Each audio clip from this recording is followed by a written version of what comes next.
قرآن کریم فرقان حمید میں اللہ رب العزت نے ارشاد فرمایا وَمَن يَتَوَكَّلْ عَلَى اللَّهِ فَهُوَ حَسْبُهُ، جو اللہ رب العزت پر بھروسہ کرتا ہے اس کے لیے اللہ ہی کافی ہے۔ بخاری شریف کی روایت ہے، حضرت عبداللہ ابن عباس رضی اللہ تعالی عنہما روایت کرتے ہیں کہ سرکار علیہ الصلاۃ والسلام نے ارشاد فرمایا، جب حضرت ابراہیم علیہ الصلاۃ والسلام کو آگ میں ڈالا گیا تو آپ نے فرمایا ہمارے لیے اللہ ہی کافی ہے اور وہ اچھا کارساز ہے۔ اور جب سرکار علیہ الصلاۃ والسلام سے کہا گیا کہ کافر آپ کے مقابلے میں جمع ہو گئے ہیں، ان سے ڈرنا چاہیے، تو سرکار علیہ الصلاۃ والسلام نے بھی یہی ارشاد فرمایا اللہ ہمارے لیے کافی ہے اور وہ اچھا کارساز ہے۔ مسلم شریف کی روایت ہے، حضرت ابو ہریرہ رضی اللہ تعالی عنہ راوی ہیں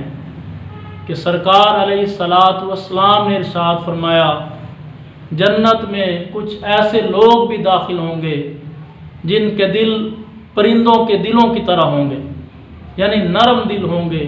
اور اللہ پر بھروسہ کرنے والے ہوں گے، توکل کرنے والے ہوں گے۔ سرکار علیہ الصلاۃ والسلام کا نام نامی اسم گرامی تورات شریف میں متوکل، توکل کرنے والا، اللہ پر بھروسہ کرنے والا ہے۔ اور حضور علیہ الصلاۃ والسلام نے ارشاد فرمایا جو شخص یہ چاہتا ہے کہ میں معاشرے میں دنیا میں مضبوط ترین ہو جاؤں تو اسے چاہیے کہ وہ اللہ پر بھروسہ کرے، اللہ کی ذات پر توکل کرے۔ اور سرکار علیہ الصلاۃ والسلام نے ارشاد فرمایا اگر تم توکل کی حقیقت کو جان لیتے، پہچان لیتے، تو اللہ رب العزت تمہیں پرندوں کی طرح روزی دیتا، پرندوں کی طرح تمہیں رزق عطا فرماتا۔ وہ صبح بھوکے اٹھتے ہیں اور شام کو پیٹ بھر کر آتے ہیں۔ اس سلسلے میں حضرت ام جعفر رضی اللہ تعالی عنہما کا واقعہ بہت مشہور ہے کہ آپ جس راستے سے روز گزرتی تھیں اس راستے پر دو اندھے بیٹھے ہوتے تھے، ایک سڑک کے دائیں طرف بیٹھا ہوا اور ایک بائیں طرف بیٹھا ہوتا، اور آپ سخاوت میں مشہور تھیں، آپ سخی تھیں، اور اندھوں کو پتہ ہوتا تھا کہ اس وقت آپ نے گزرنا ہے۔ تو جو دائیں والا اندھا تھا، نابینا شخص تھا، وہ سائل جب سوال کرتا تو وہ کہتا اے اللہ مجھے اپنے فضل سے غنی کر دے، اپنے فضل سے مجھے سخی کر دے۔ اور جو بائیں والا نابینا تھا، اندھا تھا، سائل تھا،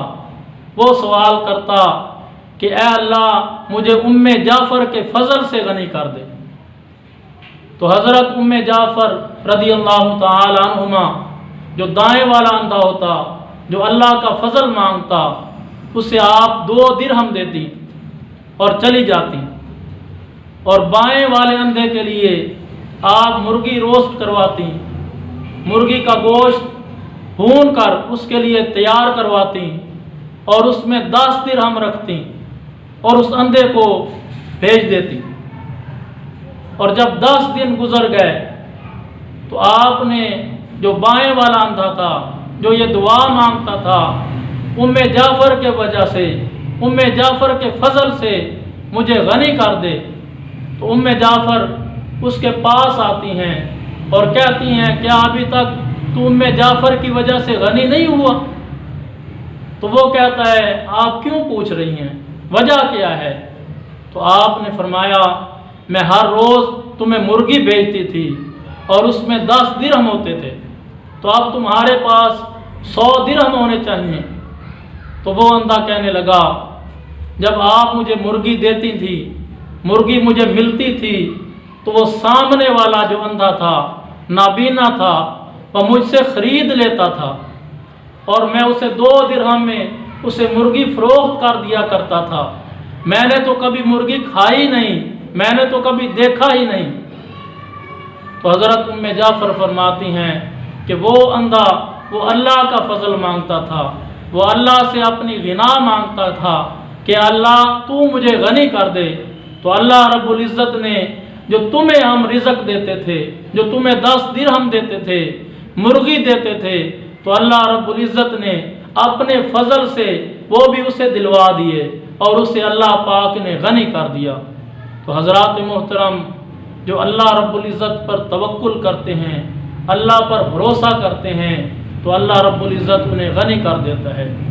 اور توکل کا یہ مطلب بھی نہیں ہے کہ انسان اسباب سے دور ہٹ جائے، اسباب کے ساتھ رہ کر اللہ کا فضل مانگے، اللہ سے توکل مانگے، اللہ سے مدد مانگے، تو اللہ رب العزت اس کی مدد فرماتا ہے۔ سرکار علیہ الصلاۃ والسلام کی بارگاہ میں ایک اعرابی آتا ہے اور وہ پوچھتا ہے کہ یا رسول اللہ صلی اللہ علیہ وآلہ وصحبہ وسلم، میں اپنے اونٹ کا پاؤں باندھ کر توکل کروں یا اسے کھلا چھوڑ کر توکل کروں؟ تو سرکار علیہ الصلاۃ والسلام نے ارشاد فرمایا، پہلے تم اس کا پاؤں باندھو، پھر اللہ پر بھروسہ کرو، پھر اسے اللہ کے حوالے کر دو۔ تو حضرات محترم، توکل یہ بھی نہیں کہ انسان اپنے ہاتھ پہ ہاتھ رکھ لے اور اللہ رب العزت کو دیکھتا رہے۔ توکل یہ ہے کہ انسان کوشش کرے، محنت کرے، اور محنت کرنے کے بعد اپنا کام اللہ پر چھوڑ دے کہ اے باری تعالیٰ، میں نے کوشش کی، محنت کی، اب تو ہی اس کا پھل دے، تو ہی اس کا اجر عطا فرما۔